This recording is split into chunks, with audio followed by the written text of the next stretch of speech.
let's actually talk about the retro receiver. Okay, so this is the, oh god, I'm trying to, this is like, it's like that thing where you're patting your stomach and rubbing your head at the same time. I don't know, whatever it was. Okay, so this is the retro receiver for PlayStation and PlayStation 2. Okay. And can we get down? Let's get nice. Let's get low. Oh, here we go. Like Lil Jon and the East Side Boys. There. Oh, hey. Now we're in business. All right. So here's how the beauty of this. Let's say you're the type of person who has an old PlayStation 2 laying around, and you're like, man, I would love to go play some Tony Hawk Pro Skater 2, or some, play a little bit of Parasite Eve. Maybe you want to play a little bit of, some Crash Bandicoot. Maybe you want to play some, some Gran Turismo. Maybe you want to play a little bit of, Duke Nukem. And you want to bust out the PS1. But you're also the type of person who likes to sit on your couch and not have to deal with, like, your dog running across the room and tripping on your PlayStation remote cord and then unplugging your PlayStation from the wall when you're like 2/3 of the way through fighting a Ruby weapon, and you want to kick your dog in the face, but then you remember they're a dog and they don't deserve that. Not that I ever experienced that in my life. Let's say that any of those things are true for you. I have great news. 8BitDo sells this magnificent piece of hardware. So here is what this looks like, and what you get in the box is pretty simple. You're gonna get the receiver itself and then a power cable. The thing is with these, if your system is putting enough power out to power this, you don't need to charge it. However, I'm thinking that maybe some of the later model PS1, like maybe the PS1, like the, your standard like SCPH 7501, like that thing was a beast, right? That was a big piece of hardware. I actually still have one of those, and they hold up. I mean, Sony in the 90s was very, very serious about how durable they wanted their hardware to be, and unfortunately that means that it's going to be a large, clunky piece of equipment, and it's going to be able to manage a lot more of a power load. Later on, they were trying to make the PS1, like when they rebranded it like to PS1, they're trying to make it a lot more kind of like portable, I guess. So that model may not have the power load going through it to power a wireless dongle like this. And so they are kind enough to send you this little USB-C charger. And then as you can see, we've got, can you see? Yeah, there we go. Got the 8BitDo logo. And then they also have it on this end. And this is going to be a recurring theme through this stream. What I love about 8BitDo is their attention to detail. Even something as simple as this little charger, clearly there was some consideration put into the design of this. This is a nice plastic. Like it's like hard molded plastic.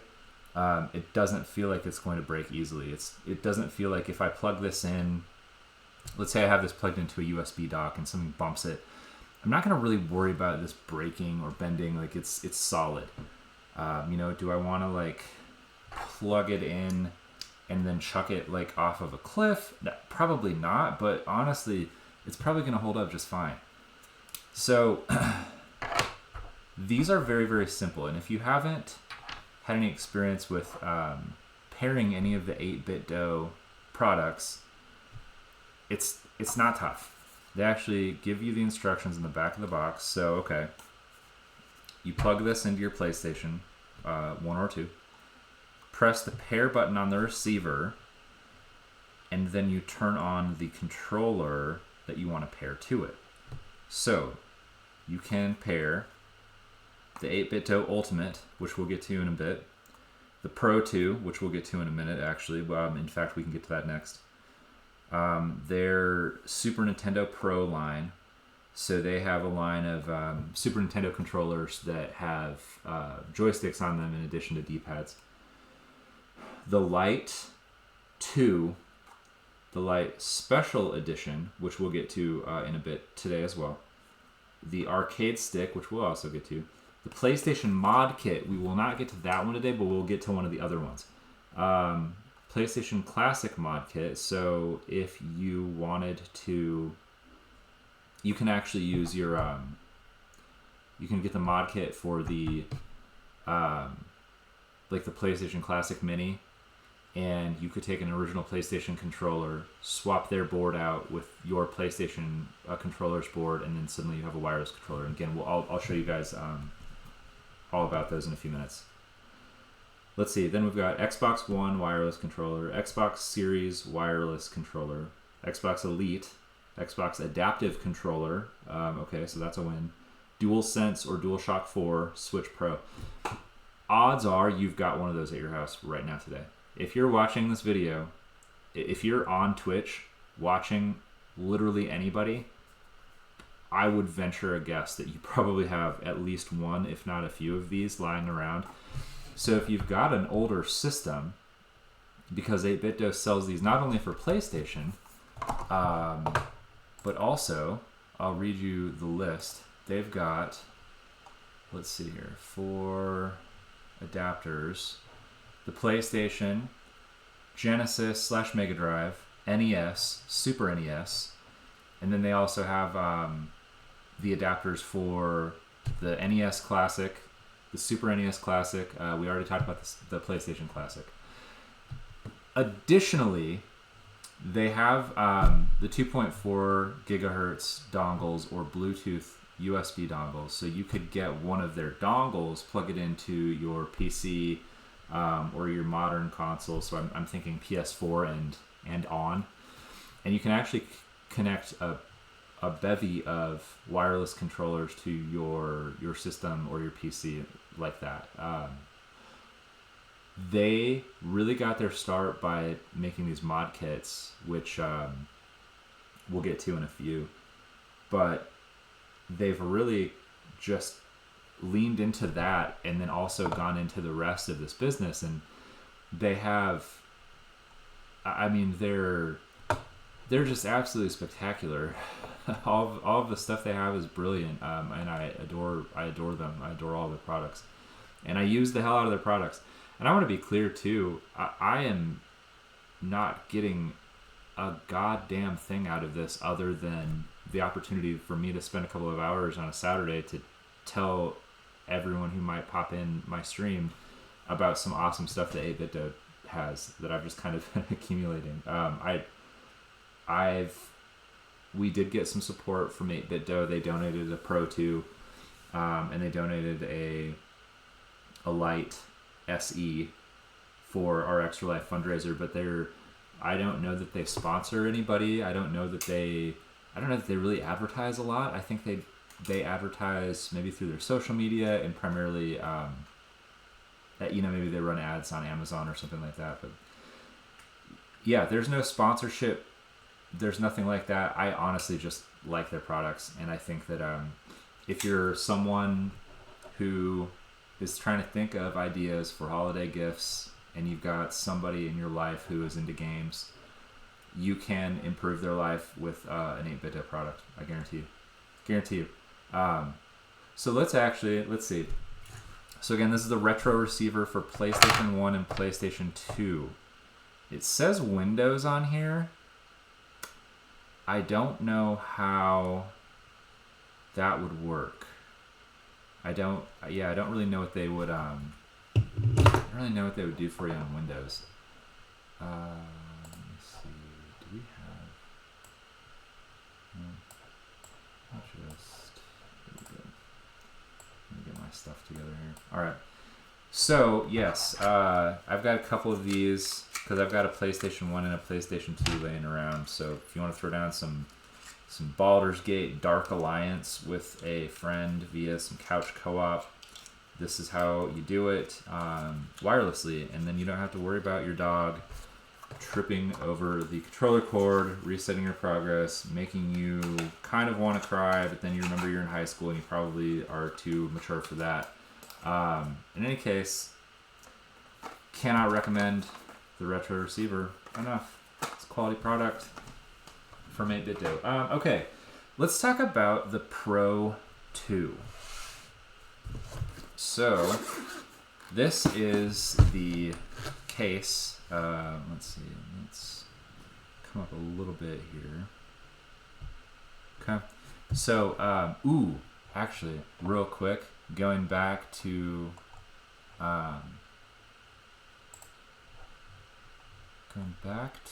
that PlayStation wireless receiver. Cost on this, I believe, is $19.99. But I'll tell you for sure here in a sec.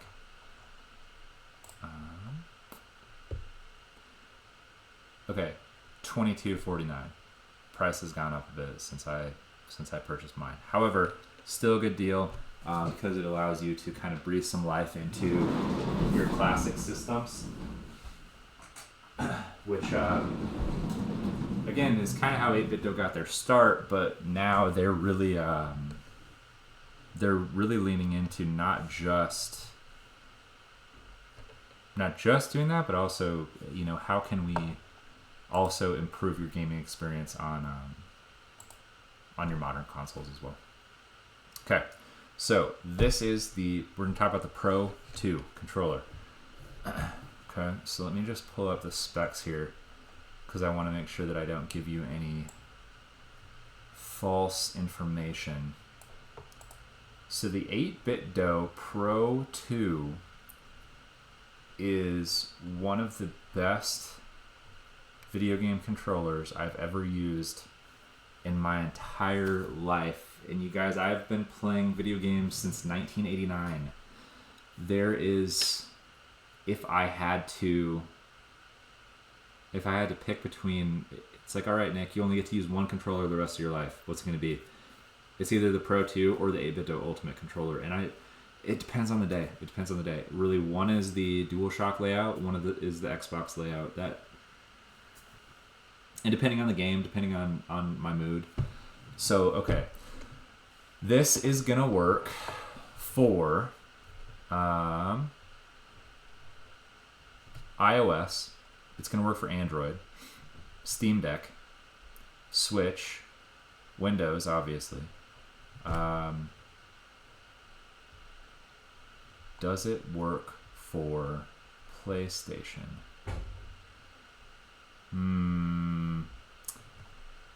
Officially,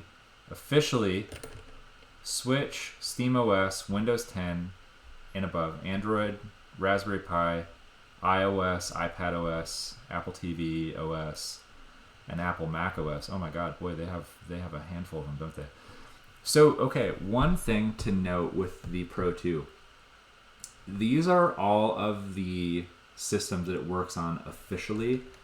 I have played around with this on PS4, and there's at least partial compatibility. So it's probably going to depend on your game. So if you look at this, the form factor of this controller is your kind of classic PlayStation DualShock layout. So we've got obviously right stick, left stick, D-pad, your 4 face buttons, R1, R2, L1, L2. Also, we've got these programmable paddle buttons. You can add custom profiles onto this. So let's see. We've got 4 different input modes. So Switch, Android, D input, which is going to be your Steam and Raspberry, like your Linux inputs, and then X is going to be your Windows input. So, oops, sorry. And we've got a removable battery pack. This is chargeable through USB-C. You can remove this battery pack and replace it. 8BitDo does sell those replacements on their site. So really, really quality product.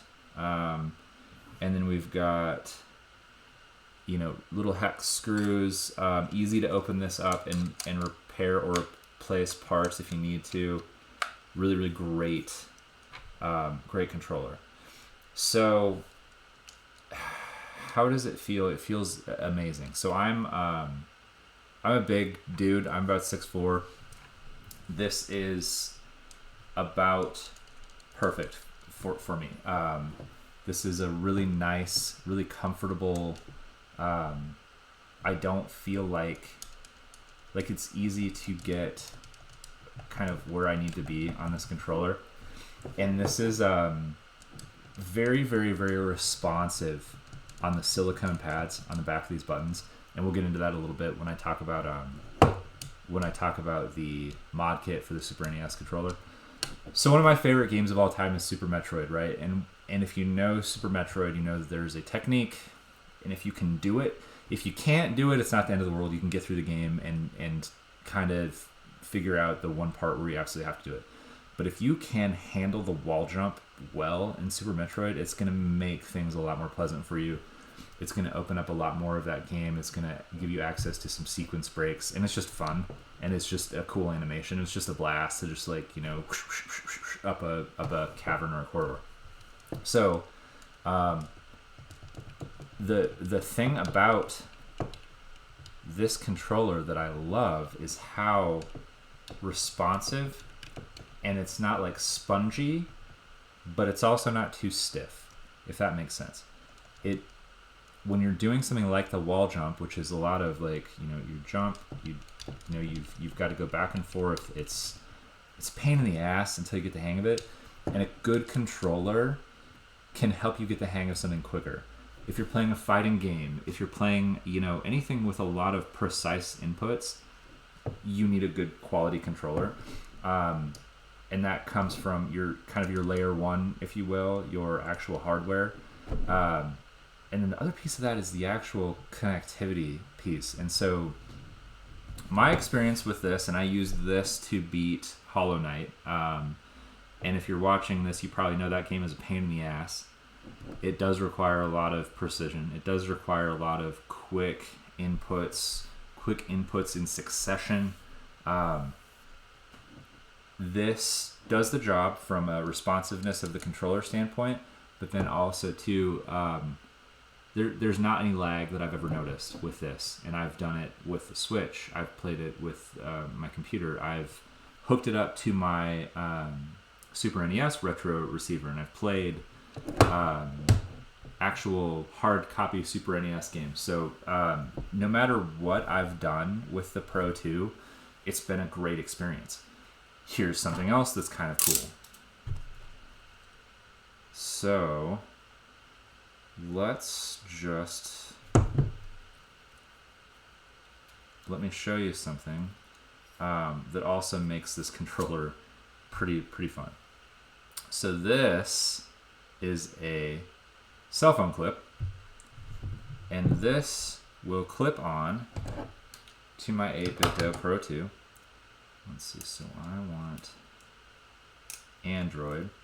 Alright, so I just changed my Pro 2 to Android input. Let's see, now I'm gonna pair, or was it? So the one thing is I always kind of have to, depending on what input you're using, the pairing is a little bit different. Let me okay, here we go. So now let me hop onto my cell phone, grab Bluetooth. Okay, new device.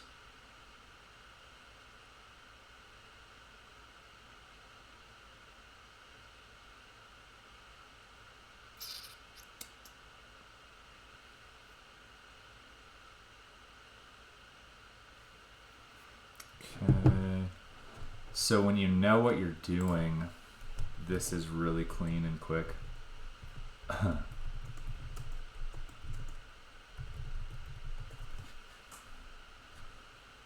So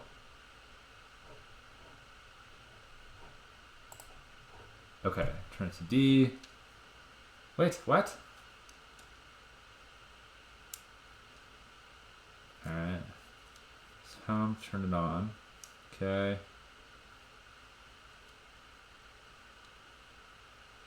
D1. Okay.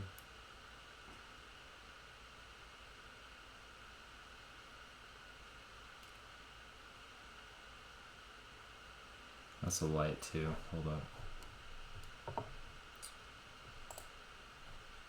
Okay.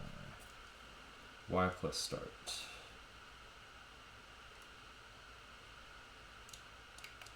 Okay. 2, 3. There we go. Now we're in pairing mode.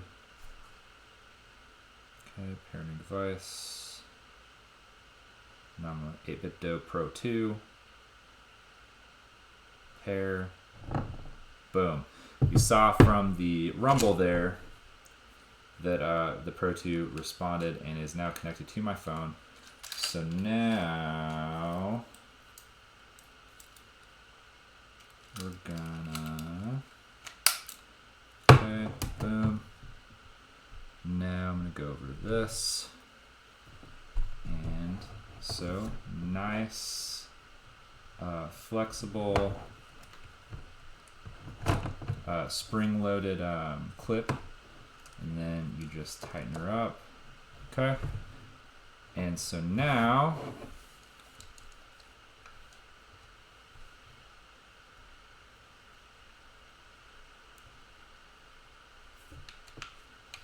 okay, let's see, let's scroll up a little bit here. Okay.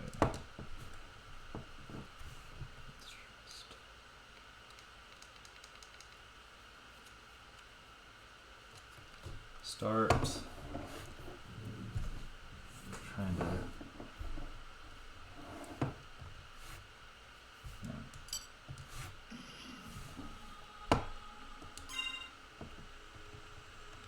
Okay. Here, let me just adjust this a little bit. Here, now we should be able to. Oh my god, the lack of professionalism here, everyone. I apologize. But see, this is the experience that you have. You know what I mean? Like this is how you know I'm for real, because I'm a bumbling fool. Alright? So if a bumbling fool can figure this crap out, so can you, because you probably know what you're doing with your life. Oops. Okay, so, oops. Oh my. Okay. Okay. See you at the party, Rita. Okay.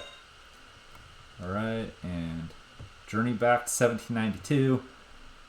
And as you can see, we are playing Symphony of the Night on an Android phone using an 8-bit Do Pro 2 like a boss.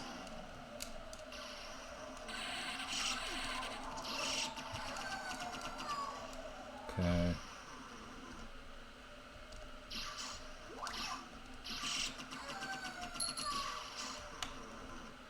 I feel like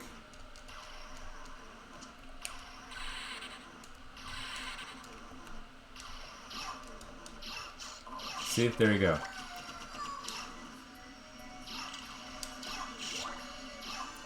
Nice and responsive, and we are fully wireless. Boy, Richter is just kind of overpowered in this, isn't he?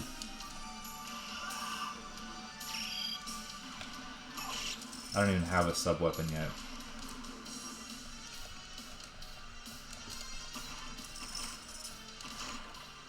Huh, how did I do that?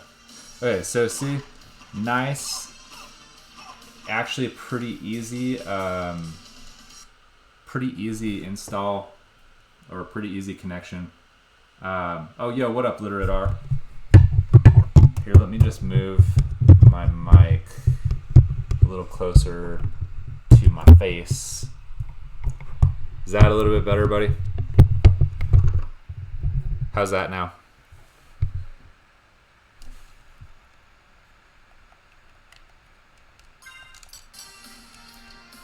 Better. Okay, good. Good. Yeah, so, again, really easy connection for the Android. And if you... Let's see. Oh, wow. Just fully dead. Okay. So, there you go.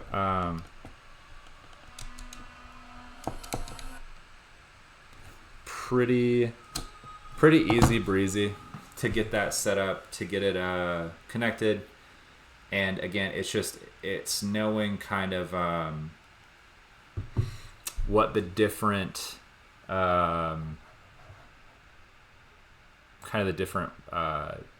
methods of connection are depending on what you're using your 8BitDo Pro 2 for. So that's the 8BitDo Pro 2. This is one of the best controllers, I think, on the market. I think it's one of the best controllers ever made. You cannot go wrong with this. If you're looking for a gift for someone, if you're looking for something for yourself, I can't recommend it enough. Right now, I think you can get this and the case together for like $45. And it's going to be, if you're someone who's into gaming and you want to be able to play wirelessly on a variety of systems, it's going to be one of the best $45 you ever spent. Cannot recommend the Pro 2 enough. Absolutely love this controller. Solid piece of equipment. So let's see. Literate R in the chat, as a satisfied owner of an 8BitDo Pro, he agrees. Listen, don't take my word for it. You've got another certified card-carrying Pro 2 owner up in the chat. Literate R, 8BitDo Pro 2 gang, represent. Listen, we know what we're about. Okay, so next,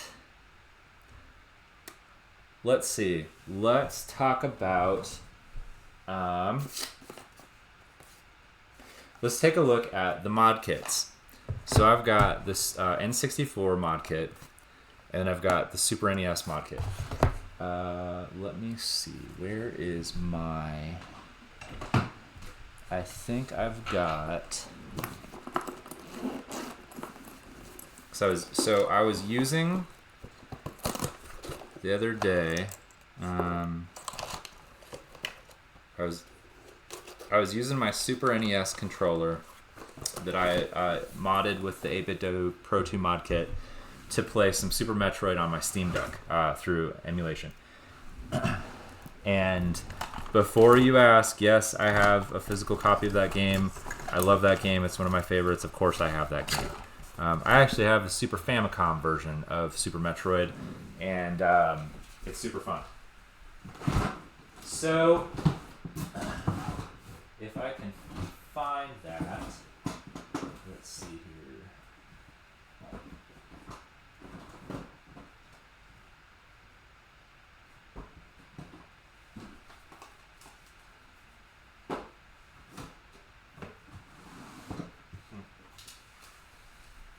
Okay, well, that's all right. So let's take a look at what comes in the box, and we'll do the Super NES first. And I got my trusty pocket knife, DeWalt, guaranteed tough, American made. Not that I really necessarily always care about that, but I know that many do. Let's open it up.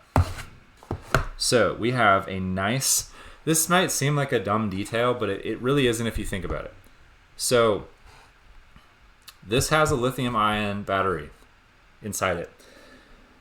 If you've ever punctured a lithium-ion battery, you know that that is bad news. You know that it begins to like smoke and potentially become a fire hazard very, very quickly. So the fact that 8BitDo was thoughtful enough to designate a perforated line here as a way to show a fool like me where to take his DeWalt box cutter, which is, again, guaranteed tough.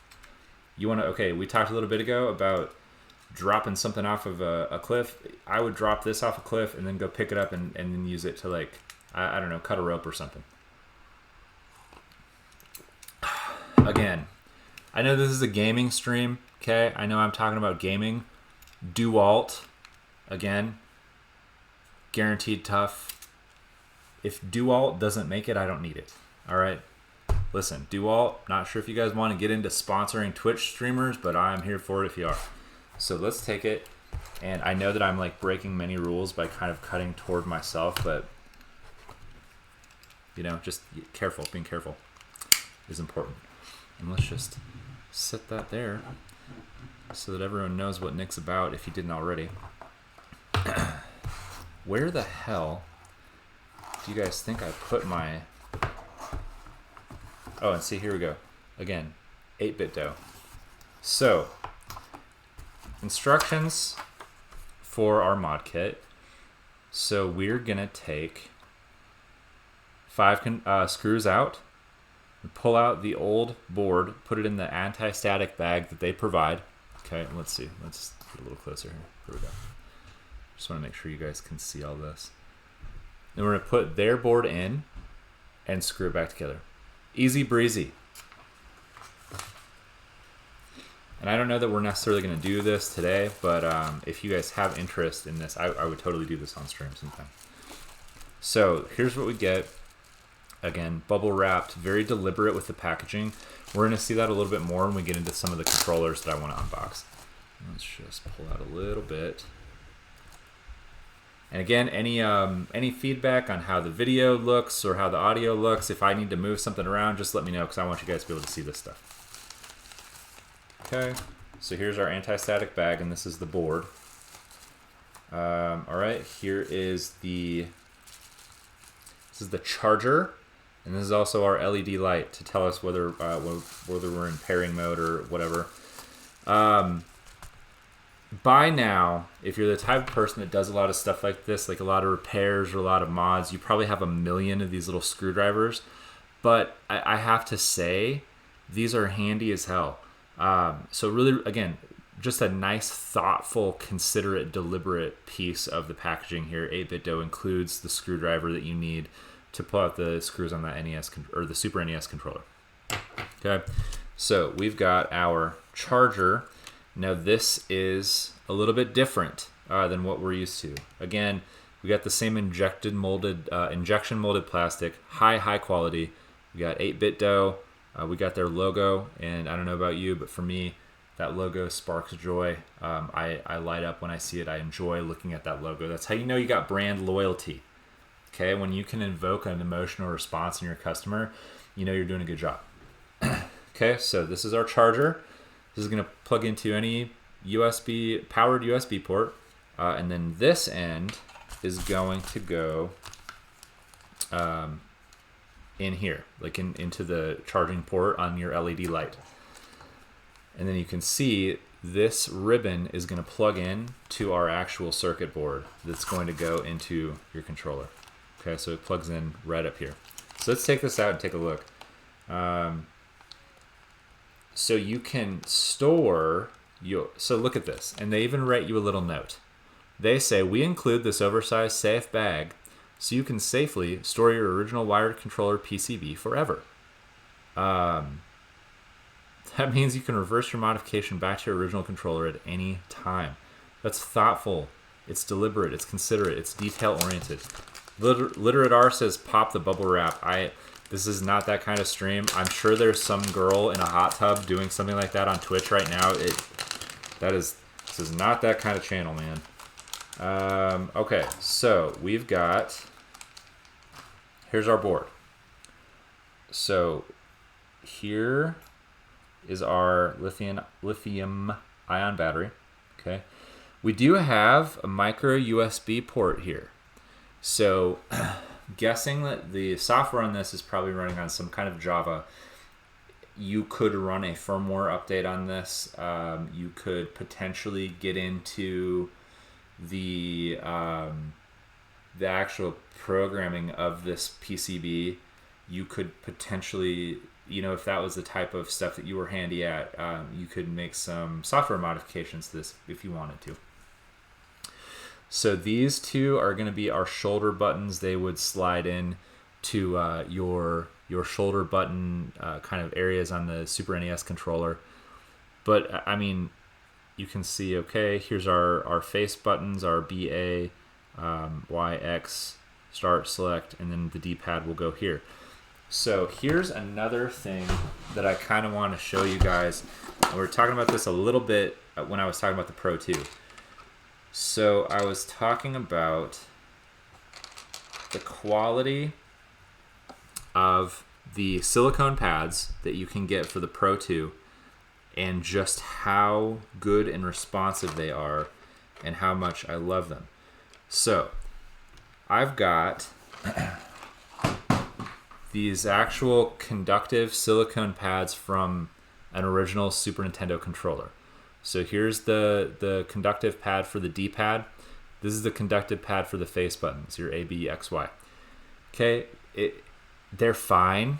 They're fine. Little spongy is the thing. They're spongy. And remember, I was talking about Super Metroid. That's a game where if you want to really lean into kind of some of the speedrun precision sequence break stuff, the sponginess is tough. It does make it tough. I mean, it doesn't prevent you from doing that. Like you can definitely get quote unquote get good with the original Super NES controller with these original silicone pads, but it's not going to be as good as these upgraded silicone pads, which you can get right off of 8BitDo's site.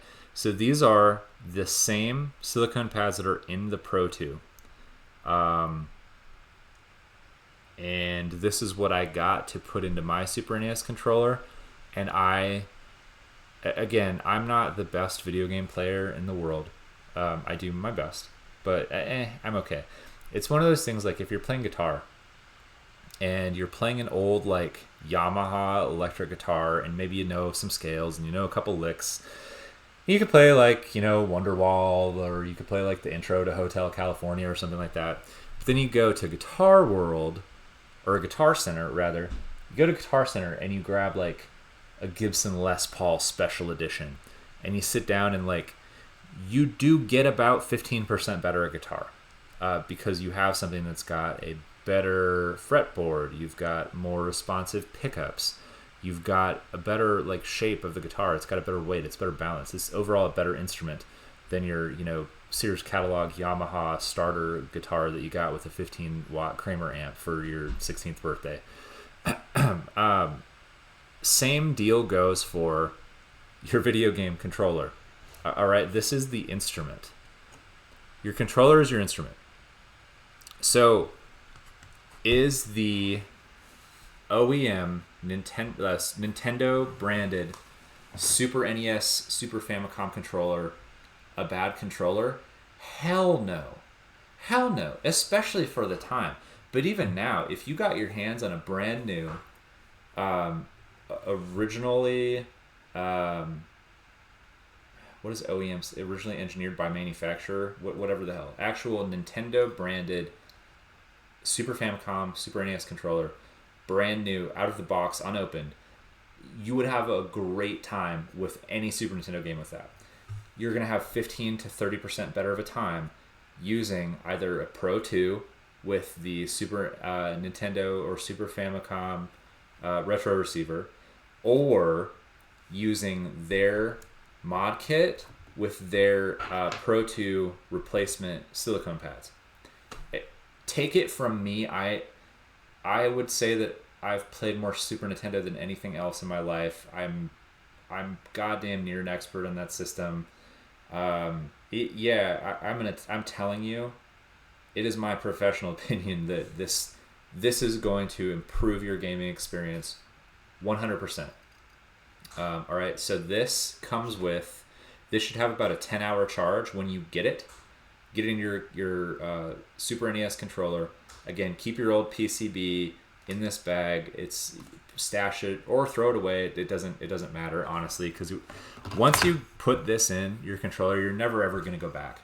It's not like you're going to disassemble your Super NES controller, put the original PCB back in it, and then go back to living that previous life. Once you have tasted greatness, once you've tasted what your actual gaming experience could be, you're never going to want to go back to that old way.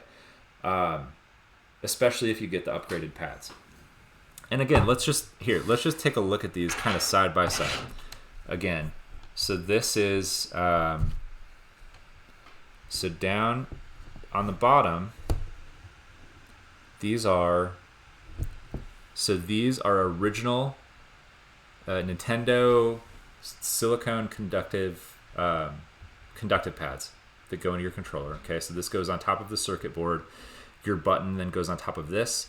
You press the button, it pushes this down, and then on the back it's got this conductive piece in the back that's going to hit your circuit board and complete a circuit. So, okay, you're crouching, you're ducking, you're going to the right, you're going to the left, you're going up, you're wall jumping in Super Metroid.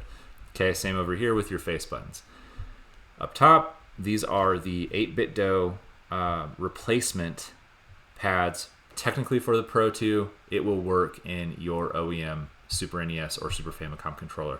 I can tell you that from experience because I got a set of these and I've got a pair of these in my Super NES controller that I use. Now, the thing is I don't use that a whole lot. I did bust it out again the other day to play some Super Metroid on my Steam Deck through an emulator. Oh, it's right here. What a big dope. I'm a big dope. If you didn't know by now, you really should. Okay, so this is my actual Super Nintendo controller with the 8BitDo kit inside. So let's take a look. I'll show you guys kind of what it looks like inside. So let's see if I can get these screws open. I really need one of those iFixit mats or something like that, like Tronix Fix has. I'm not sure if you guys watch that channel ever, but love that guy. And if anyone's just popping in, I'm just talking about the 8BitDo Super NES mod kit. You know what? Actually, now that I'm thinking about it, maybe. No, I think. Let me just check. Maybe I will just do this install quick because actually, it really doesn't take long.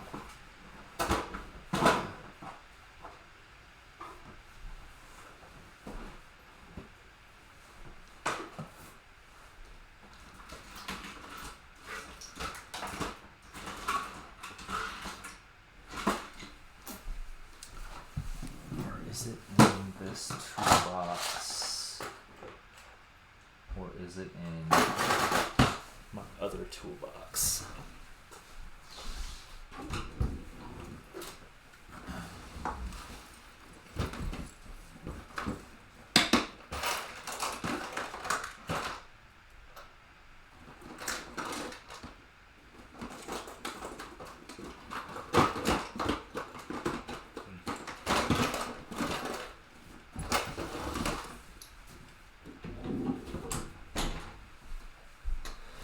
Yeah, I can't remember where I put those.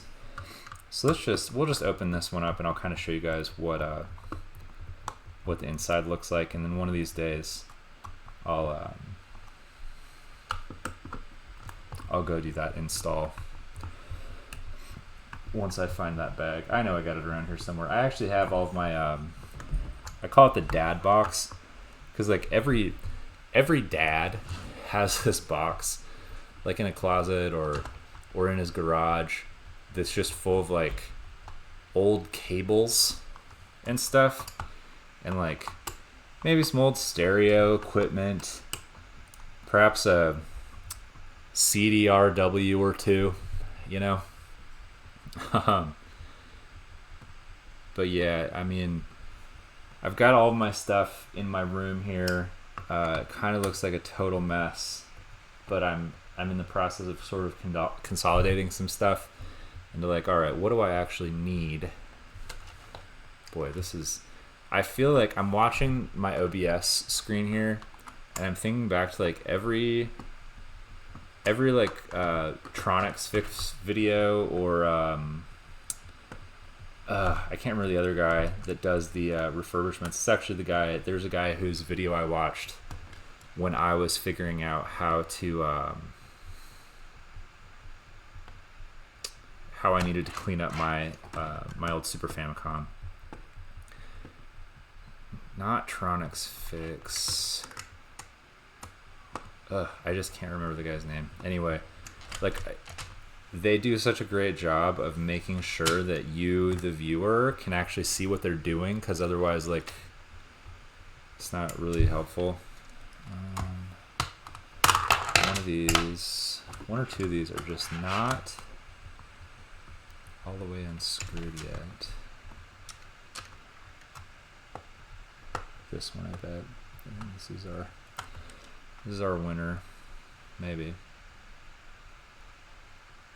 Just absolute killer viewing right now. I'm sure you guys are just adoring the cinematic experience.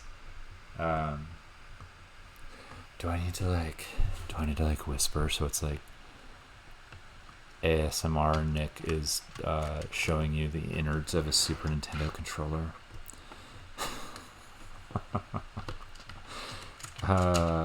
Boy, if you can't make fun of yourself, like, what really even is the point? Okay, here we go. These screws are just a little bit there we go. They're just a little longer than I thought. I'm 12. Okay, so you can see now what we look like on the inside of an actual Super NES controller, and this is with the 8-bit-do mod kit. So again, here are our shoulder buttons. This is R, L. We've got the battery pack in the back. Here's the LED. So let's just very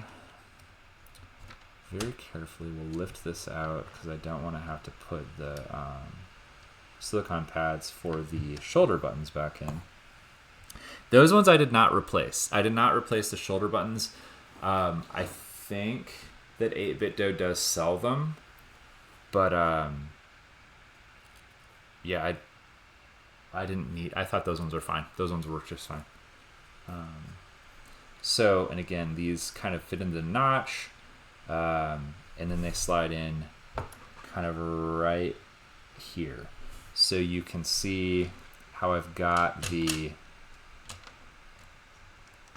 again, this is the 8-bit-do replacement conductive pad for the Super NES. This is actually for the Pro 2, technically, but they use the exact same form factor as what was on a Super Nintendo controller. I think Start and Select I did not replace either. I wasn't as concerned about those, but I did do the D-pad and then the face buttons. Okay, so, and again, it's kind of cool to see the insides of a Super Nintendo controller. Like, you can see, the lavender or the purple, and then green, yellow, red, blue, because the original Super NES and the Super Famicom also did not have the purple and lavender color scheme. It was a blue, green, red, yellow color scheme. That's actually the logo for my channel. I call it the nickr0nomicon's, has got the an ABXY button, all four, and they're all the Super Nintendo controller color. So if anyone was ever wondering where my head was at on that one, it was thinking about the Super Nintendo controller. Okay, so now,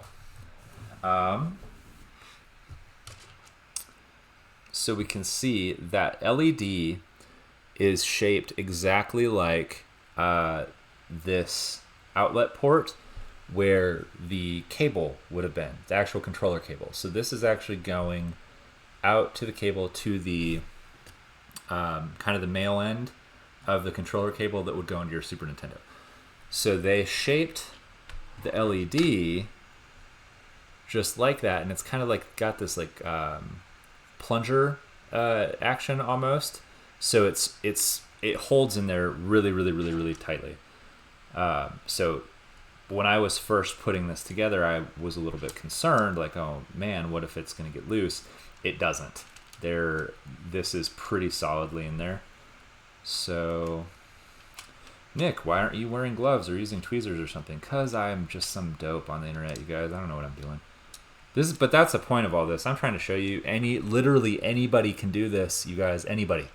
They make this so freaking easy. If you have your old Super Nintendo laying around and you can get your hands on one of the Super Nintendo retro receivers, or if you have the Super Nintendo laying around and you want to hook this up to your Switch, it's so cake. It's super duper easy. Okay, so everything is back in place. So we will drop our back on. Okay, you see, nice and tight. All right, nice tight. You can barely even see that there are two separate pieces right here and right here. Okay, everything is good. We're just going to tighten the screws back up. So we'll start here. I kind of turned into Kermit for a second. We'll start here. Now, see, I can't do it when I'm thinking about it. Yeah, oof. Whoever played Battletoads. So okay, so let's say you're thinking about your old Super Nintendo, and you're like, oh man, I want to play some Battletoads, but when I throw my controller, it's hooked up to the system, and then it's gonna like potentially pull my system out of the wall or something. So you get yourself an 8-bit-do mod kit for your Super NES or Super Famicom. So that way, when you are playing Battletoads and you're in an angry, hate-filled rage at Trade West, I think it was Trade West. Is Quan Chi here? I don't think he is. He might be working. I want to say, I'm almost positive it was Trade West who made Battletoads. But yeah, so if you're just like cursing Trade West, we're gonna go with Trade West. Or whoever the hell made Battletoads, maybe it was Midway or Activision or something like that. You want to throw your controller, worry not. Get yourself the 8-bit-do mod kit, get your Super NES controller wireless in a matter of minutes, and you're in good shape. And I can confirm this works on SteamOS. It works on Windows. Obviously, it works on Switch. So if you've got your Switch, and you have the family plan, or not the family plan, the online plan. I said family plan because I've got the online family plan, so that the kiddos, and now my mother-in-law I think is on that now too. She's entering her gamer era. So you can get on and you can play through the online game selection on Switch Online, and it works on the NES games, the SNES games, the Game Boy Advance, any of the above. So basically, anything that you might be playing that does not require 4 shoulder buttons, as long as you can get away with it just an L and an R, you don't need an L2, R2, this will work for you. And again, this is going to work for your PC, Steam, your SteamOS, your Raspberry Pi, anything that's running a Linux-based system. This will connect if you have a Bluetooth connection.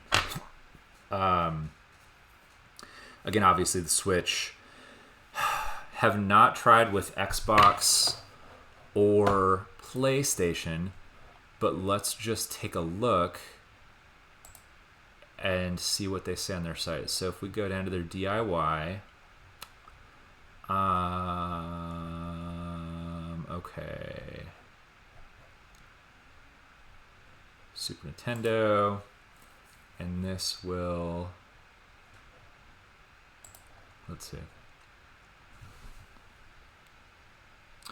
Windows, Android, Mac OS, Steam, Nintendo Switch, Raspberry Pi, and then any of the 8BitDo retro receivers. So that PlayStation 2 retro receiver we were talking about a few minutes ago, this will connect to those if you so desire. So again, this I play with this when I'm playing Super Nintendo game, and I don't have the Pro 2 or my Ultimate, and I want to use an original Super Nintendo controller. Again, this is actually how I prefer to play Super Metroid, especially if I'm trying to do some sequence breaks or attempt to think about potentially maybe possibly doing a speed run. I do want to use the original controller because there is something about this original form factor. When a game was designed to be used with this, and this was designed for those games, it does work a little bit better. The Pro 2 works awesome as well, but something about the original OG Super NES controller I just love. So anyway, that's the Super NES mod kit. Again, those are going to be from 8BitDo, $25, which, considering quality and considering, what are you paying $60 for a Pro Switch controller, or for for a Xbox controller at $25, and your old Super NES or Super Famicom controller, that's just not a bad deal. It really truly isn't. And again, I think that those retro receivers are a little bit less than the PlayStation ones. All right. So, not sure if anybody has any interest in seeing the N64 mod kit.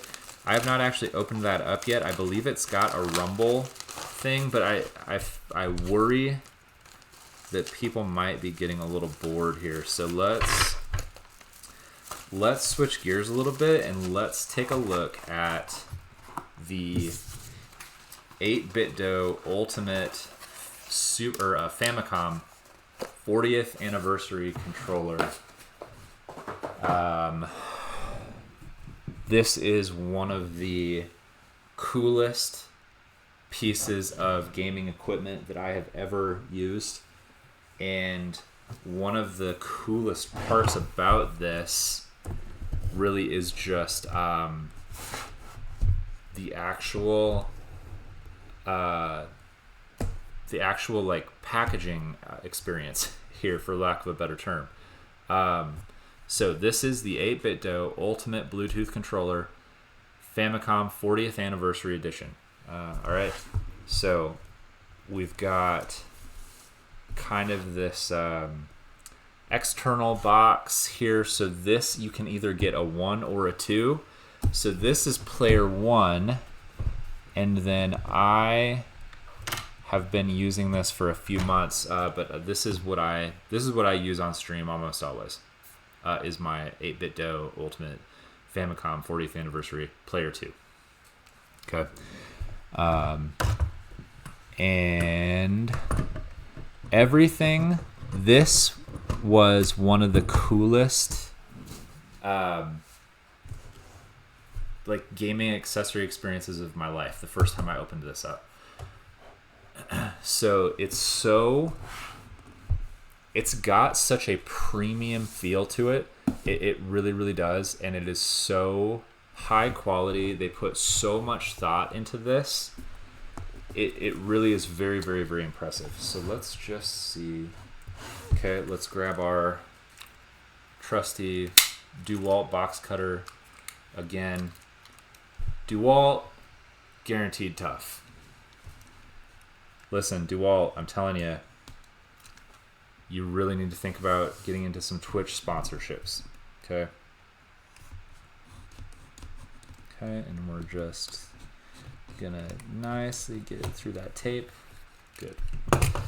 The box got beat up a little bit in shipping, so I'm not being super precious with it. Okay.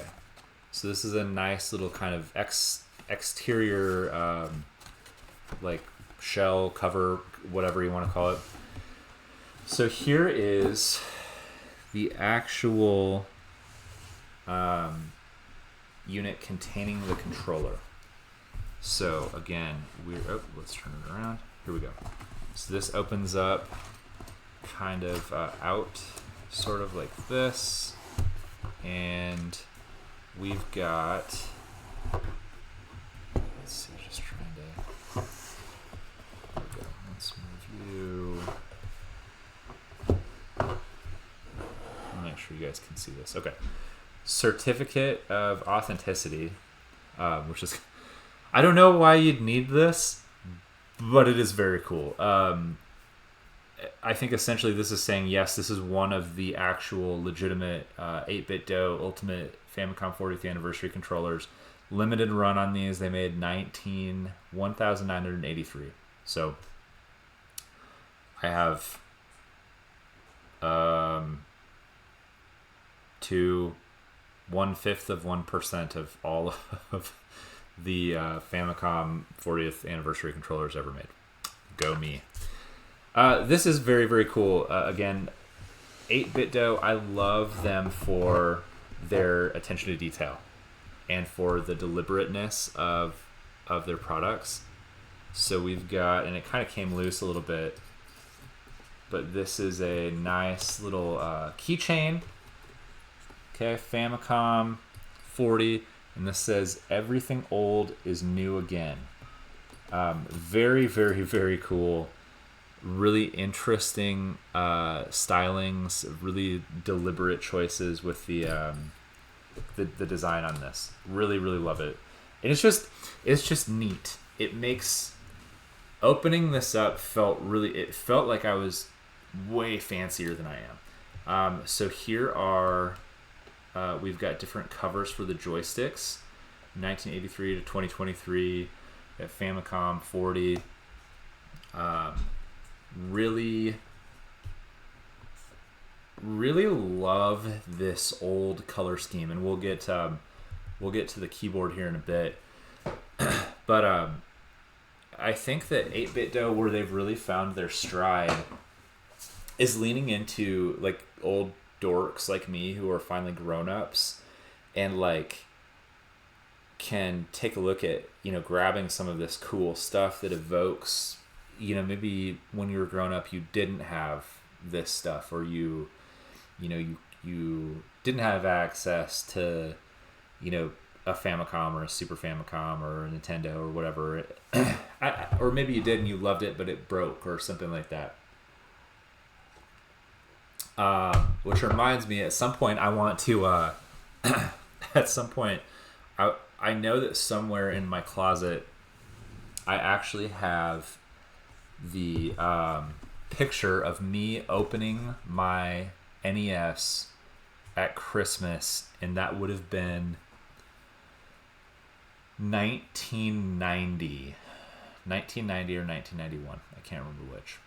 I wonder if somewhere laying around is I'll have to ask my sister if Christmas of 95 was when I got my Super Nintendo, if there's a picture of that too. So this lifts up and out, which is really, really cool. So again, really, really awesome deliberate design choices, which I absolutely love. And then you can see the case, and it is just so nice. This is gonna be, I think this is a alternative leather, and really, really, really cool case that this comes in, flat on the bottom, so you can sit it down. Like I've actually, mine is sitting up on my desk here, the one that I use when I stream, when we're playing Hollow Knight or Castlevania or whatever the hell we're doing that day. And this plugs right into a USB power charging cable. So you can plug your USB-C in, run that to either a charging brick, where I've got mine going. My wife got us a really, really cool desk, and it's got built-in USB charging. So I've got mine running directly into that. And it's so deliberate, and it's like set up specifically for the use of it's meant to be a display piece as well as something that you use, because it's like, wow, what is that? This could sit on your entertainment center or in a shelf, and it can be out. It doesn't look like trash. You know, maybe you've got maybe you have an entertainment center that's open and you don't.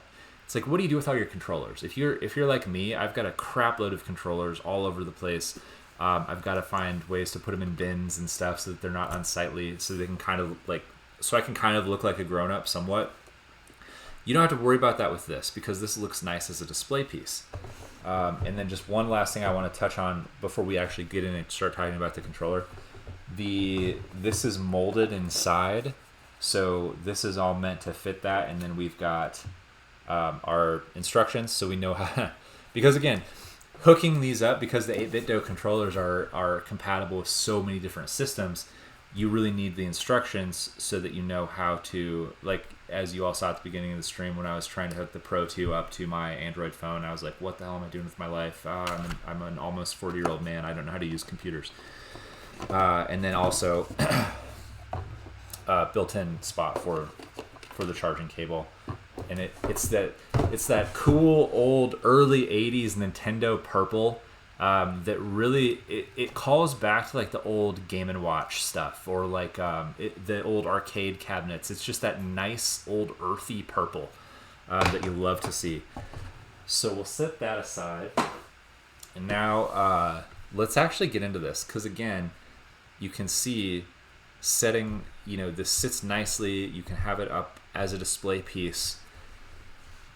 Really, okay, this is gonna sound weird. Love the zipper on this. This is a really nice heavy duty zipper, and it's I'm trying to see, yeah, 8BitDo engraved into the zipper, and it's definitely not gold, but if you told me like, yo man, solid gold zippers on those 40th anniversary Famicom controllers, I would believe you. Because that is the level of quality of the rest of this product. And a zipper is usually one of the most pain in the ass things. It's like the first thing to go wrong on a piece of clothing or whatever. And the zipper on this is really high quality. I know that's a weird thing to say, but it's true. So again, we are lined on the inside. Okay, we've got nice elastic strap here for this kind of storage area. I put my dongle in that because I like to pull the dongle out and use it to, you know, depending on what I'm playing on that day. So here's the actual controller, and let's just get a little more head on here and kind of see what we're working with. So we've got the Xbox layout.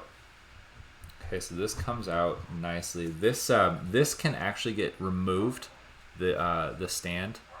So this can come out, and I'm trying to get it away from the glare, but you can see Famicom 40th anniversary. Obviously, they can't say Famicom because that's Nintendo's IP, which is fine.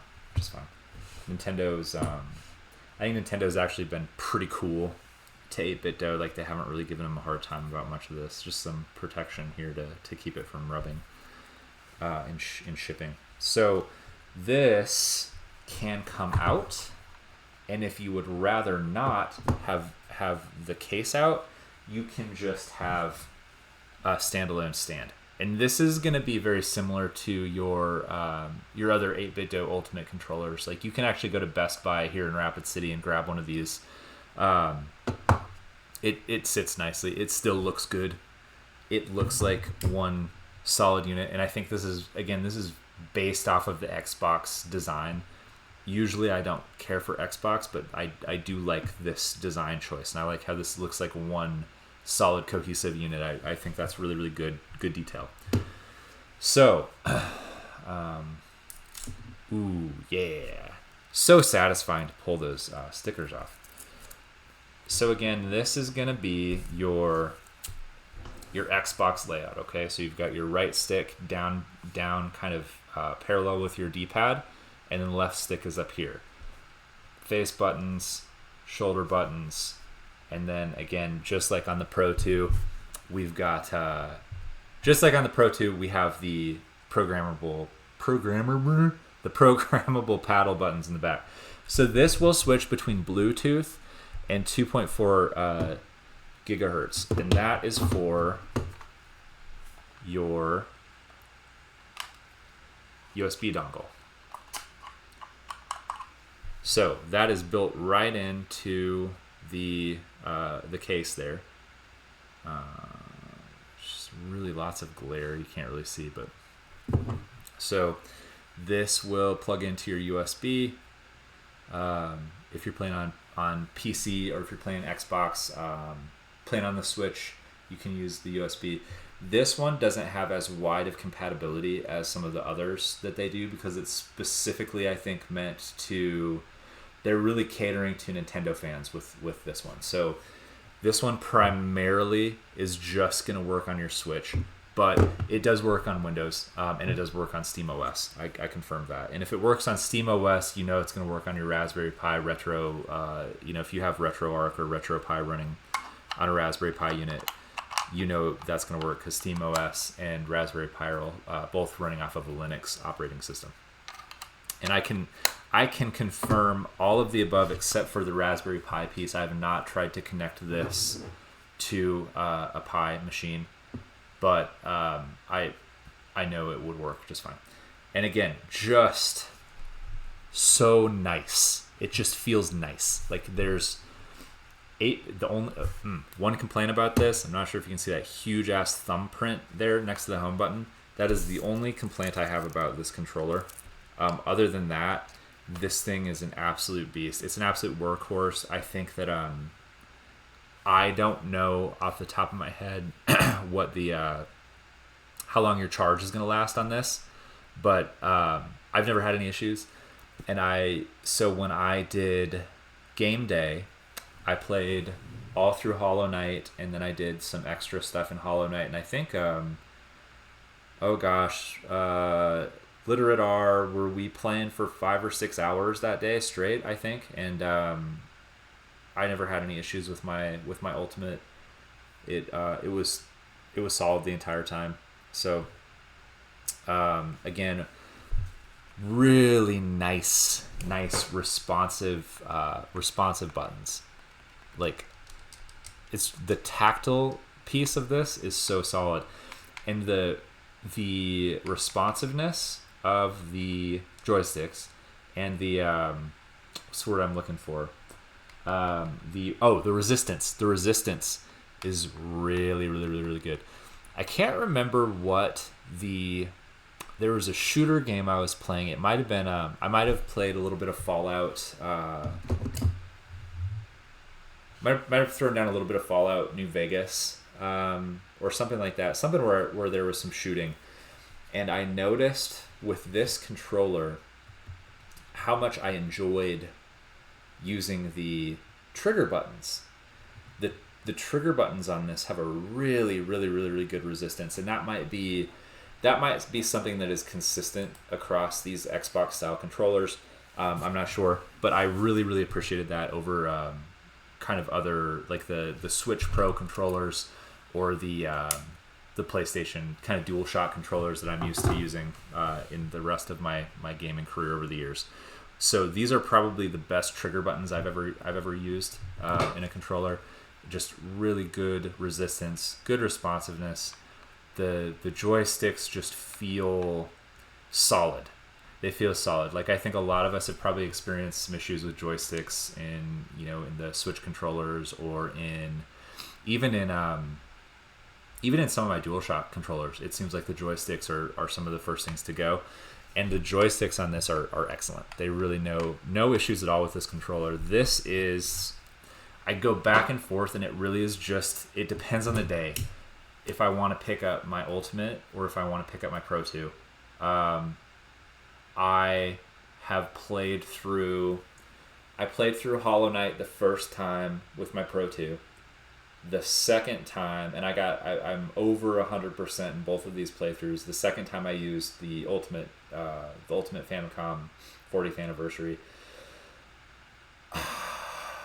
I don't know that I have a preference in terms of playability. Both of them are excellent products. Strodius, who is in our chat, he's got an 8BitDo Ultimate controller, not the Pro, or not the Famicom Anniversary, but another one of the 8BitDo Ultimates, and he loves that. It's I'm trying to think of who else we know who has one of these. I know Literate R has the he's got the Pro 2. But yeah, this is just a cool piece, honestly. Like, and I know that sounds like a dumb, weird thing to say. But if you think about this as a display piece, it really does work, especially with, if you've got the 1 and the 2. So the Famicom, those controllers were actually wired into the system. So you had your controller 1 and your controller 2, and they were marked on the face of the controller just like this. And they were actually wired in, and then there were little spots in the side of the Famicom for them to sit. So it's all really, really cool, deliberate design choices. It's all really cool throwback. And then, as is the case with most, if not all of the other 8BitDo controllers, you can get their ultimate software and you can do some customization. And Literate R, I believe you have done that with your Pro 2. In fact, I think Literate R was the one that told me about that, because I had not really messed around with the customization much, but I know that is something you can do with these. Is you can actually customize it. You can program macros. There's so much stuff you can do. Okay, yeah, Literate R says he has. So it, in addition to just being an excellent piece of hardware, you really can take this and make it your own, and you can really customize it to fit your style of play. So again, I don't know if you can get this still. Let's look. Let's see. Looks like 8BitDo is actually okay, this is interesting. They have a Genshin Impact Ultimate controller. So that's okay. This actually looks pretty neat. Here, let me Quan Chi in the house. What up, Quan Chi? We're just talking about the 8BitDo Ultimate Famicom 40th Anniversary Edition. I had a question for you earlier, and I can't remember what it was. Literate R, do you remember what I was trying to... Quan Chi, who made Battletoads? Was that Trade West? Goddamn right. Humongous on top. Was it Trade West that made Battletoads, or was it somebody else? Whoever it is, there is a special seat in Hell's dining room for them. I want to grab browsers. Let's grab window capture. And okay, so here's let me just share my screen with you guys here. So they've got this is what they're running right now, is this Genshin Impact branded Ultimate controller. And listen, this channel is about inclusion in gaming. I don't care what games you play. All right, like it was Trey. Okay, I remembered right. I don't care what games you play. If you like games, you're a gamer. You get to be a gamer. There's actually not a governing body that says, "Oh, you like Genshin Impact. You're not a real gamer." That's stupid. If you're a person who enjoys games, you're a gamer. That's it. That's all. That's literally the only prerequisite. Now, do we in the gaming community tease each other a little bit? Yeah, we do. And as long as that's good natured, there's nothing wrong with that. Like, it's like, oh man, Nick, hey Nick, you should play Dark Souls. Yeah, right. You guys know I'm gonna look like a fool if I ever try to play Dark Souls. Oh man, Nick, you only like old games. You're such an old dad. Yeah, guilty. Hence the two things I've been standing this entire stream have been freaking 8BitDo and DeWalt, guaranteed tough. Yeah, guilty. But like at the end of the day, if you want to pick up a video game and play that video game and enjoy it, and good for you. Like, I want you to have that. I think we all want that. So just wanted to get that out there, because like I'm looking at this Genshin Impact controller and this thing looks dope. Like, look at the design on this is awesome, and you can see they have a lot of the same design considerations. What is this thing? Oh, it's a little magnet. Okay, that's fun. It's like, yeah, if you're getting into Genshin Impact and you really like this guy, this could be a really kick-ass gift for you or for someone that you know who is into this game. Because, I mean, you cannot argue with the quality of this design. That looks really good. It looks really, really, really good. So, it doesn't look like they have... Oh, they do. They are still selling these. Okay. So, this was really, really impressive to me as well. The breakdown on their website. So, okay, so here in the back you can see an actual Famicom, and so here's the spot for the built-in controller. Okay, yes. Also, this has motion sensing, so that's pretty cool. Windows 10, Windows 11, SteamOS, and again, if it works on Steam, it's going to work on your Raspberry Pi. And you can customize it using the Ultimate software. Really, really, really awesome, awesome piece of gaming equipment. Really love my my Famicom Ultimate. So, and okay, hey, that is actual leather, tailor-made leather for that case. That's impressive. And again, just the quality of the finishes, the design, everything about this is awesome. So now let's pack this back up, because now I kind of want to talk to you guys about the keyboard. So back in, I want to say September.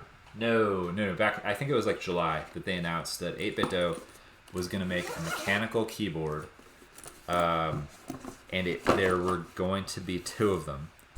One would be styled like a Super NES, like an NES, and then one would be styled like a Famicom. So I have here on my desk, right now at this moment, my Famicom mechanical keyboard. Let's just... Here, let's get this out of the way. What up, Hornet? Okay. And here we are. So, this is my keyboard that I have here at my my home office desk. And it is freaking awesome. And it is styled to, again, kind of resemble that that Famicom color scheme. So this is a really, really awesome piece of equipment. It supports the 2.4 gig wireless through the dongle, which I've got plugged in to my USB dock. You can switch it to Bluetooth, and then you can actually wire it in as well. So here is USB-C input for charging, and then that's actually, you can actually wire in as well to your computer. So this, I believe, is going to be plug and play with any, I think it's going to be plug and play with any Mac, PC, or Linux. Let's just check.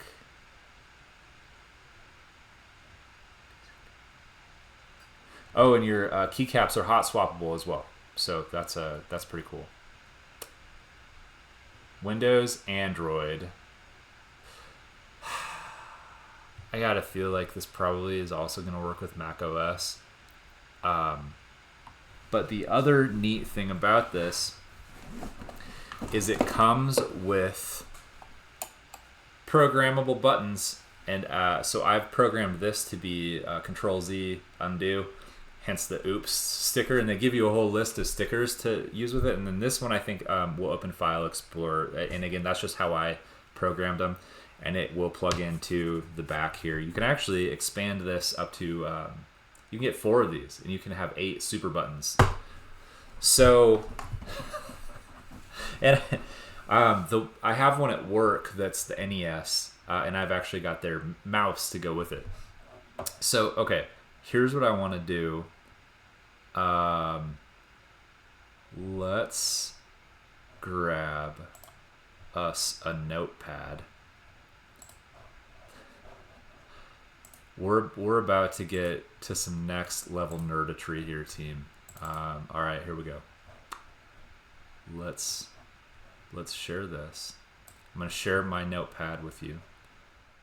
Let's see how I do. All right. Now because this is a licensed song, the VOD is not gonna have audio, and I apologize for that. But for those of you here live, you're gonna get to hear the song playing as well. But here, let me just, where did my actual notepad go? Let me just do a little typing here. Please donate to Extra Life. It would be super dope if you did that. Thanks. So, as you can see, very, very satisfying sound, really nice responsive keys. You know, I kind of gave people a hard time that were into mechanical keyboards for a while, because I was like, okay, why do you want an old mechanical keyboard? Again, it goes back to that tactile piece, right? It's that tactile thing, the feel of something, like how does it feel when you use it? And I think it's nice that we're kind of getting back to that. I think it's making us connect to our technology a little more deliberately, and I think it's making it so that we're not thinking in terms of this is something that I can dispose of easily. So, all right, I want to make sure desktop audio. I want you guys to hear this. Check. Okay. Here we go. Oops, that's Quan Chi. Can you guys hear Quan Chi's dope beat? Very, very nice, clean layout, very simple. You know what I like about this is that there are arrow keys. That's really, really helpful. So let's see. Name is Nick. My favorite Spice Girl is Mel C. She had the best vocal range. Doesn't it just sound like I'm typing way faster than I am, though? Like yeah, I don't know. It's nice. Anyway, that is the retro keyboard. Really, really, really like this piece. And again, here's I want to show you guys the packaging too. Because again, 8BitDo just does such a great job with how deliberate they are with their packaging. And I think that's something that I think that's a bit of a lost art. So really, really solid, nice feeling box. This box out of all of them was the one I had the most trouble with in terms of getting it open. Oh, there we go. There we go. There we go. All right, cool. So it comes in this this bag, which is very much. I got old school typewriter vibes from this, big time. So this was the keyboard itself. This is what the super keys came in, and then as per usual, this is molded to kind of work with the to kind of fit around the actual equipment you have. So your super keys go in here, charging cable slides in there, the instruction manual, the cable for the actual keyboard, and then the keyboard slides on top. Really, really deliberate packaging, and you can see the top, why it was so tough to get open, is that these are going to slide in to the foam on the inside of the box. It's small details, I know, but the fact is that it is a lot of small details. 8BitDo is thinking about a lot of very, very small but important details when they add up. So they do excellent work. These are available on Amazon, you guys. You can go on Amazon right now, today. In fact, I think they were doing a Black Friday sale on these. And I think they're 10% off. You can get the Famicom version or the NES version. So both of them are solid. I really recommend them. Let's talk about something a little different. So this is going to be another controller. But it is something that is a little bit different, and probably maybe something that most of you will never ever use. But I think it's important to talk about because I think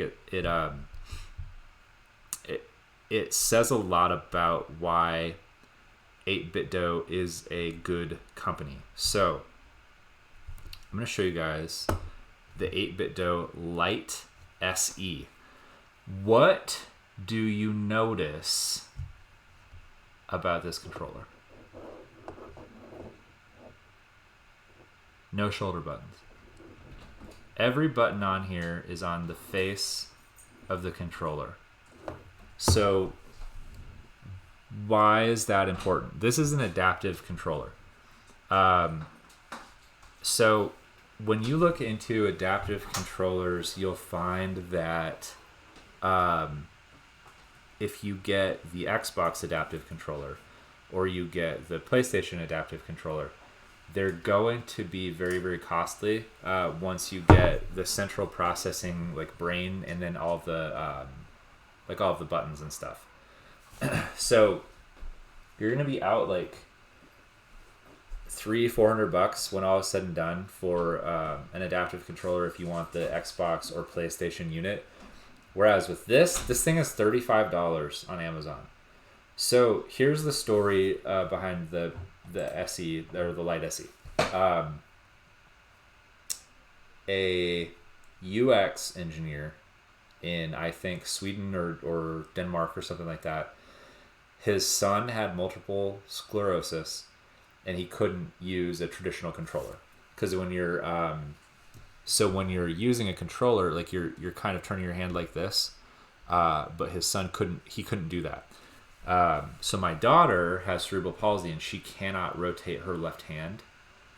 So her left hand is always kind of stuck in this position. Like she can articulate, but she can't turn her wrist.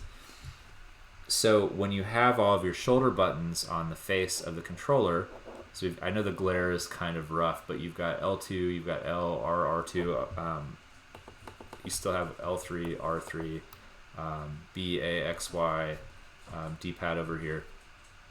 So every single controller button on this controller is on the face.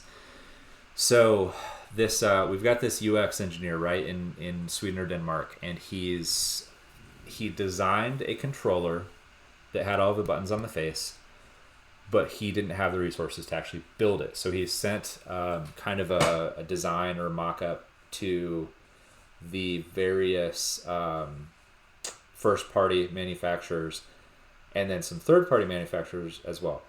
Of all of the people he sent this design to, the only company that got back to him was 8BitDo. And his thought was like, okay, I have this idea for this controller. Maybe we could turn this around in a couple years. And they got back to him and they're like, hey, this is a great idea. How about we turn this around in 9 months?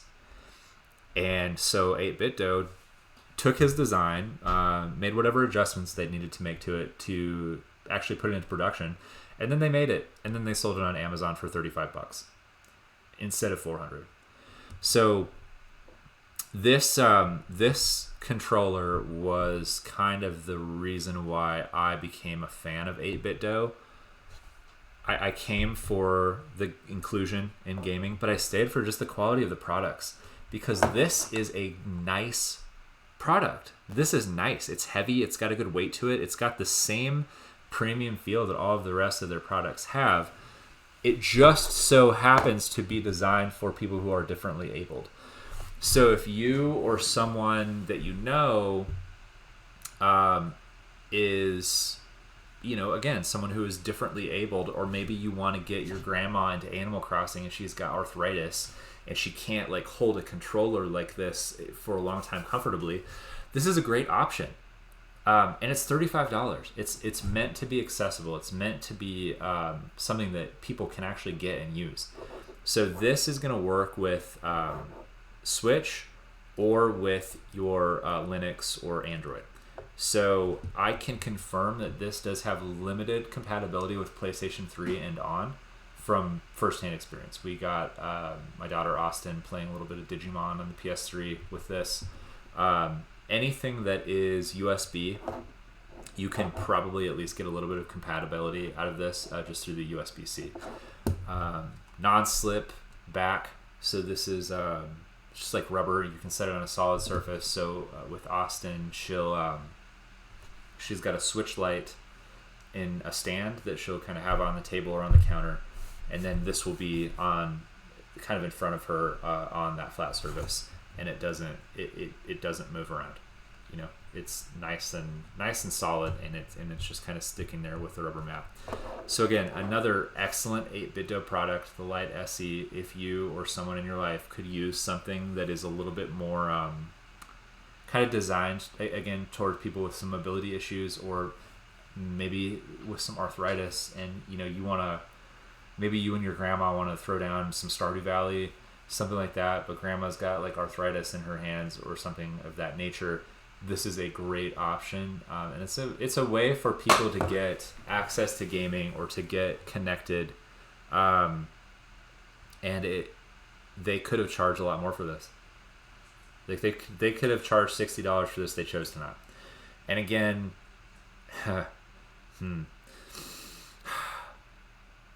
thinking about our experience with 8BitDo on this channel, we've reached out to Team Cherry. I've reached out to Konami.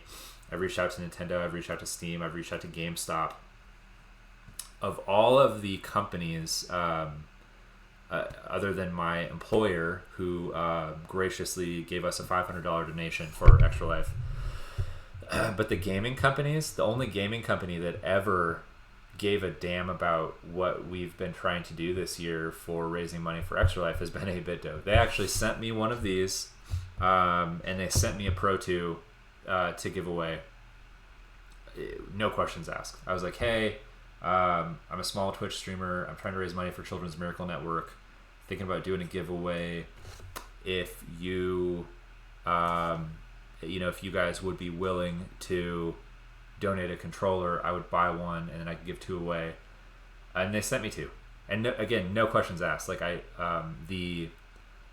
think that their PR person started following me on Twitter, and so she could kind of follow my see what I was posting. Am I actually streaming on Twitch? But other than that, no. There was no big deal. There was no forms to fill out. There was no donation requests or anything. Not that there's anything wrong with that. There's absolutely not anything wrong with that, because if you're a company that's getting a lot of donation and sponsorship requests, you've got to be able to filter that out somehow. But I mean, they were so accommodating and they were so kind, and they're just a good company. So again, like I was kind of saying earlier, 8BitDo has not sponsored this stream. They've not given me anything to talk great about their product, other than giving us a great product that we can all go buy and use. So that's why we at my house, and me and anyone who I talk to, if I ever get a chance to talk about 8BitDo and the quality of their products and what I like about them, I try to do that. And that's why I wanted to do this stream and kind of talk about all of this stuff that they have that's so cool, that I use all the time, that my family uses, that a lot of us in the chat, I know a lot of you guys use 8BitDo stuff too, because it's quality, it's high quality. I grew up in a time where your third-party accessories were kind of not great, and the fact that we've got 8BitDo and we've got maybe Logitech for a while was pretty solid. I think they're still pretty solid for camera equipment. I mean, like my Logitech does really, really well with streaming equipment. My mic is Logitech, my webcam is Logitech, but it's been a while since I've used a Logitech controller that I really loved. But 8BitDo, they've got us covered. Solid company. We love 8BitDo.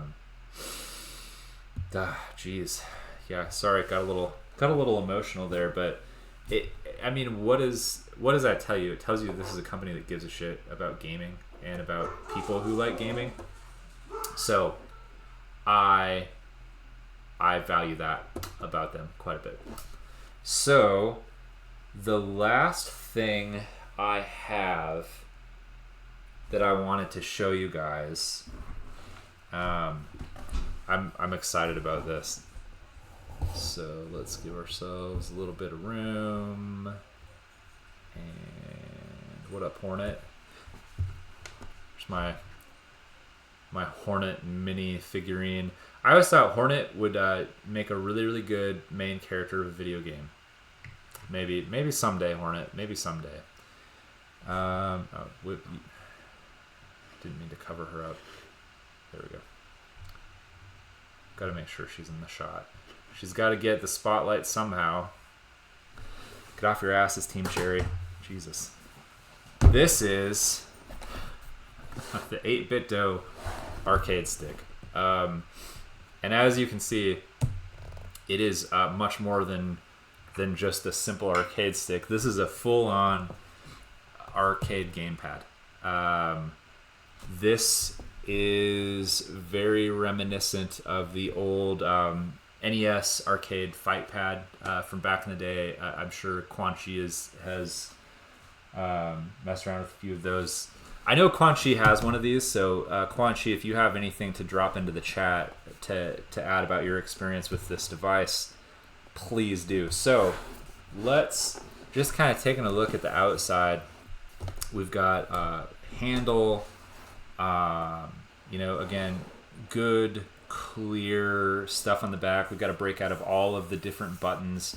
We've got our compatibility listed. So we've got Switch, Windows, Steam, Raspberry Pi. I would venture a guess that this probably will work on a Mac if you needed it to. Quan Chi says his is all black, and he said it's sick. And if Quan Chi says it's sick, it's probably just filthy. Because Quan Chi's been playing fighting games since about 1992. So before I open this up, one thing. Again, common theme with 8BitDo. This thing is heavy. This thing's freaking heavy. This has got to weigh 10 pounds, 15 pounds. This is heavy as hell. That is a good thing, though. Like, that means that this is not chintzy. It's going to be more of that injection molded plastic. It's solid components. It's solid construction.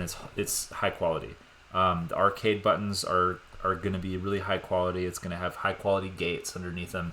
Overall, this is an excellent product. So let's take a look and see kind of what it looks like inside. Okay, so go, and again, the foam is cut to the device. Very, very deliberate design choice. So the one complaint I would have, unless I'm just stupid, is I think we have to lift this whole thing out. Here we go. All right, so we did that. Okay. This thing is an absolute beast of a piece of equipment.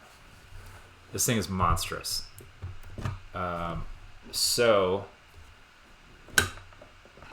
to compare, here is my Steam Deck, and the Steam Deck has got a 7.7 inch screen diagonally, and I want to say we're 10, I think we're 11 inches wide.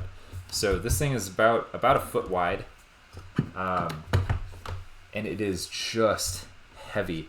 And again, with the grippable back, the no slip back. Okay, here's our 2.4 gig wireless dongle, and then we've got a USB-C in right here, and that's going to be to charge, and then also to wire in hardwire.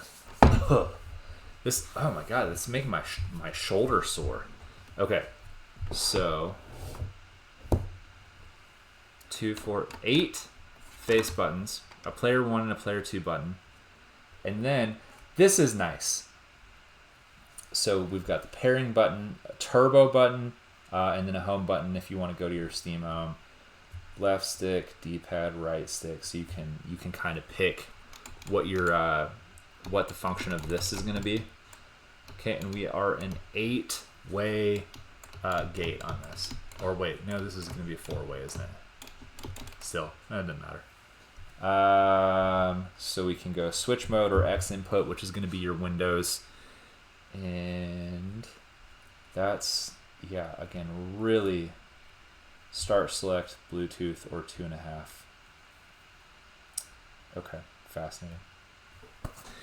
So also in our foam, nice long USB-C cable. And then it's got, again, that injection molded plastic with the 8BitDo logo on the USB-C cable. And yes, you can play wired or wireless, as Quanchi stated in the chat. So we've got instruction manual, because these things are, when you're a foolish old man like Nick, it's hard to remember how to hook stuff up. So now we're gonna try. Let's try this out. So this is out of the box. And I want to show you guys how long it takes to go from out of the box to playing a game. I'm gonna do this so you can kind of see what I'm doing. Where did that go? I installed a fighting game. Here it is.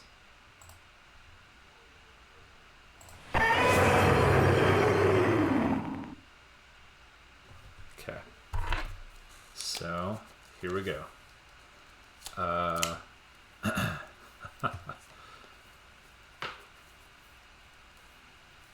So we'll... And this is deliberate. I purposely...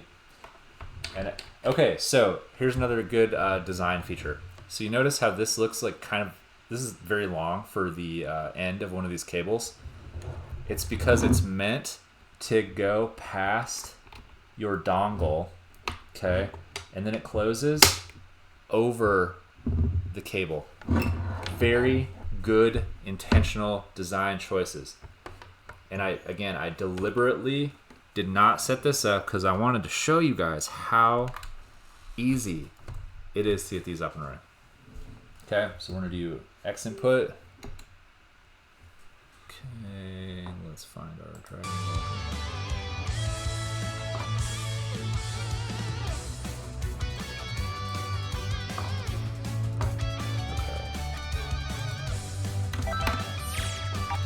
Okay.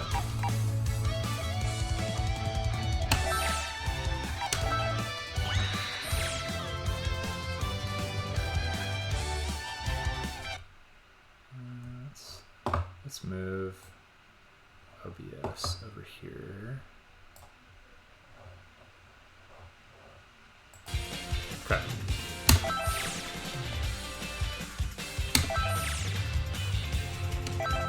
Okay, so I've not played. Okay, we got A, B, X, Y, right trigger, left trigger, right button. Okay, so R1, L1, R2, L2. Okay.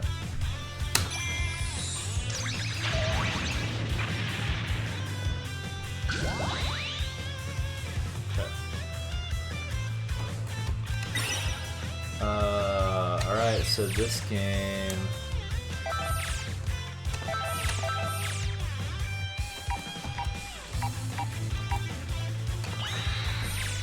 Okay, so now we're Piccolo, sweet.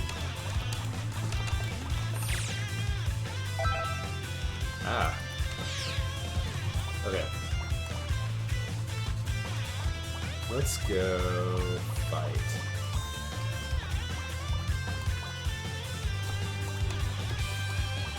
Here we go.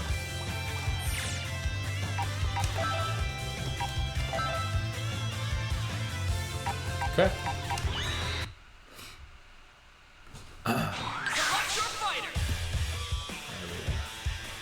Let me just skip this a little bit.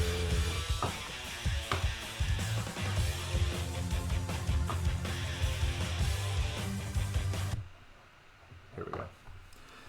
So let's blow this up. And okay, and okay, all right, cool.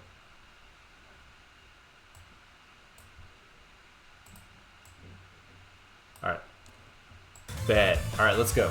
So what are we thinking here, team? Let's do, I feel like Go Tanks, I feel like I did good when I was maining Go Tanks. Oh, Cell. Freeze up.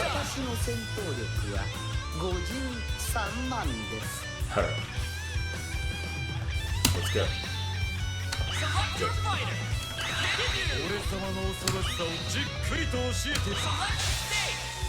Okay, and let's see. Let's do Planet Namek.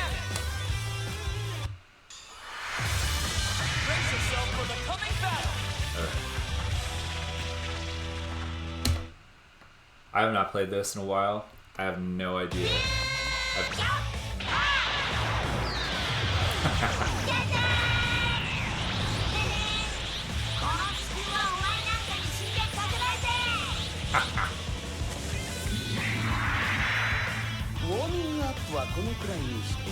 I love that it's Japanese voices too.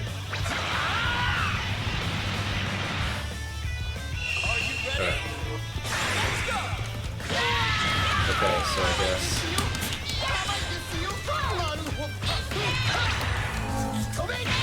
Crap. Oh my god.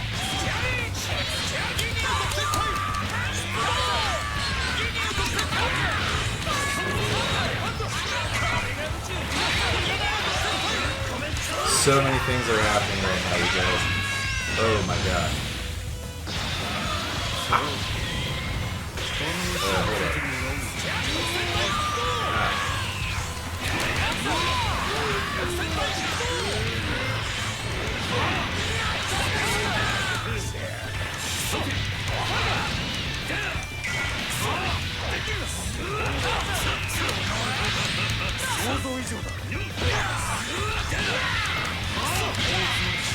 Got him.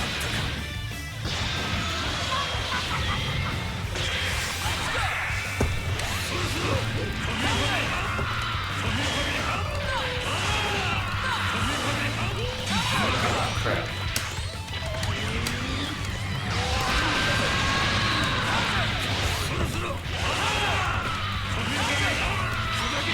Yeah, I know that's the point, but you know what? I don't care.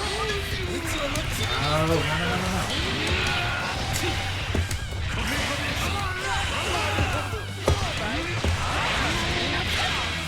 Dang it.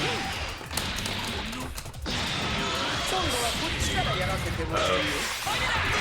We got some freeze-on, freeze-of violence.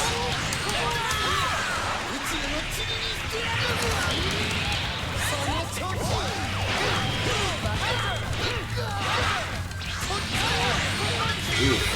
You know who's not main is freaking Frieza. Hot dogs.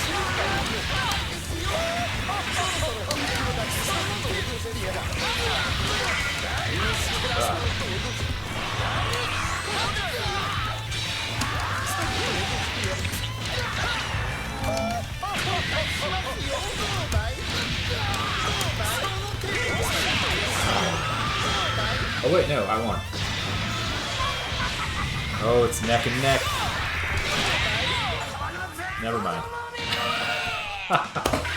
Okay, so I just want to be clear. I got my ass kicked because I suck at this game, not because of the quality of the 8-bit Do gamepad, which is awesome, or the arcade stick rather. So, is Cell you know what? I'm trying to think back when I was actually decent at this game. I feel like I did main Cell quite a bit.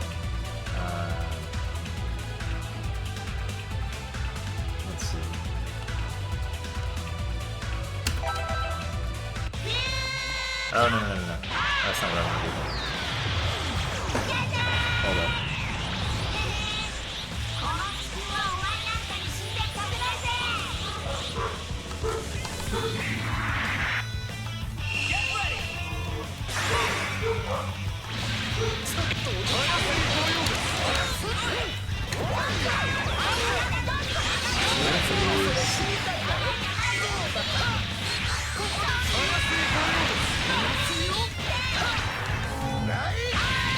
I think I primarily mained Go tanks, but I do think I played Cell quite a bit.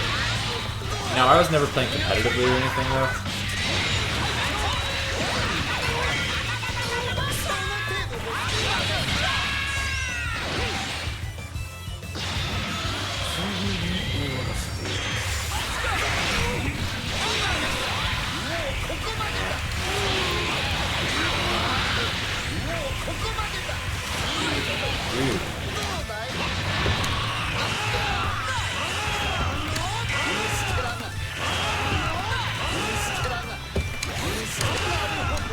Basically how I always played as Ryu in Street Fighter 2.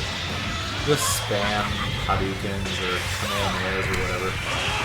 Oh, right in the face. How cool was it in Dragon Ball Super though when freaking Goku like basically rode up on Kefla's Kamehameha and just like punched him in the face.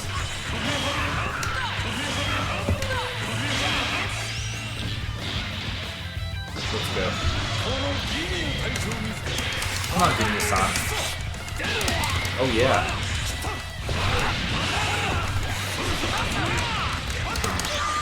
Oh, nope.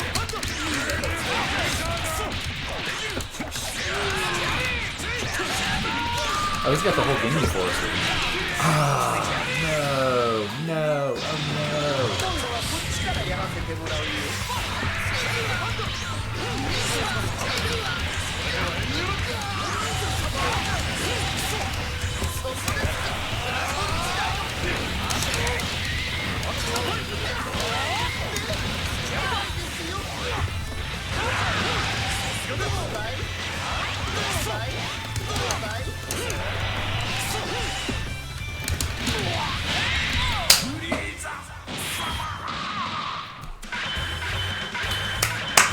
There we go.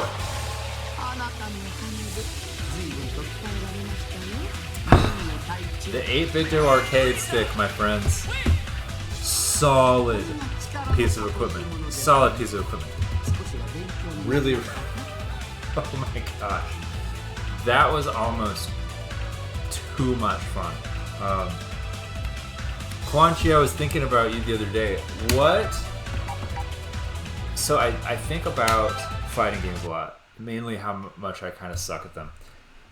If I wanted to go back and play some old like Super Nintendo or Genesis era fighting games, what would you recommend? Let's see what we got here.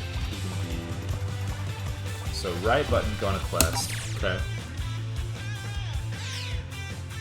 So menu. Okay.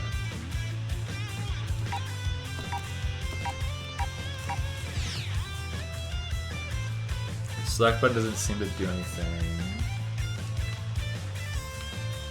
Okay, so home brings up my Steam menu or my Windows gaming menu. Okay.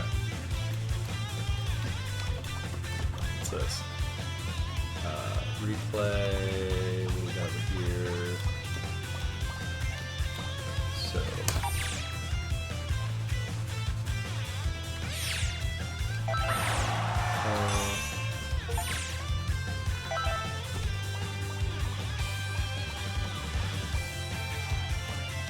Okay, this is going to be your shop. Okay, let's see here. Story mode. Okay. So then we're...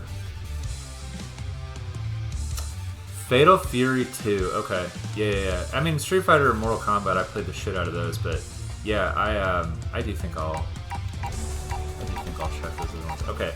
So This, yeah, I mean, I'm really glad that everyone jumped on today to check out this 8-bit DOE stuff. Again, I cannot recommend some of this stuff enough. I absolutely love these products. You know, I mean, like, let's see.